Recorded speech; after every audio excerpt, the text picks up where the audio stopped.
Train আপনারা দেখছেন ইতিমধ্যেই এখানে নাটোরের লোকারণ্য হয়ে গেছে।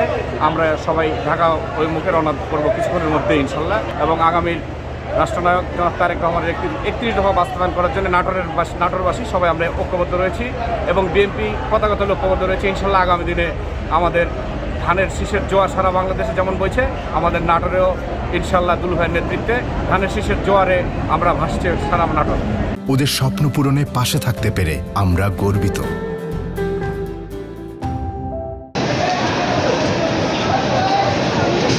সদস্য প্রত্যাবর্তন উপলক্ষে আমরা নাটোর থেকে তারেক রহমানকে বরণ করতে আমরা ঢাকার উদ্দেশ্যে রওনা হয়েছি।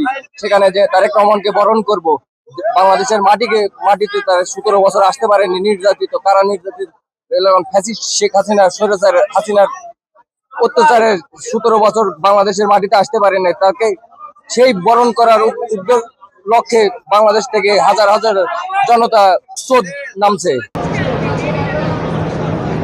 ঢাকার উদ্দেশ্যে রওনা দিচ্ছি। দেশনায়ক জনাব তারেক রহমান তিনি 17 বছর নির্বাসিত জীবনযাপন করে আমাদের দেশে প্রত্যাবর্তন, আগামীকাল তিনি দেশে আসবেন। আমরা তাকে বরণ করার উদ্দেশ্যে ঢাকার উদ্দেশ্যে রওনা দিচ্ছি। উনি শুধু বাংলাদেশের না, আমি মনে করি যে উনি গণতন্ত্র ফিরিয়ে নিয়ে আসছেন বাংলাদেশে। এই গণতন্ত্র ফিরিয়ে আনা কারণেই উনি বাংলাদেশে প্রত্যাবর্তন করবেন আগামী 25 তারিখ, আগামীকালকে।